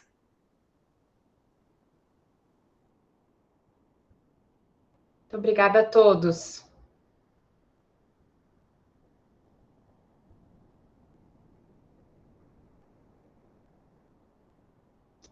Podemos finalizar a gravação.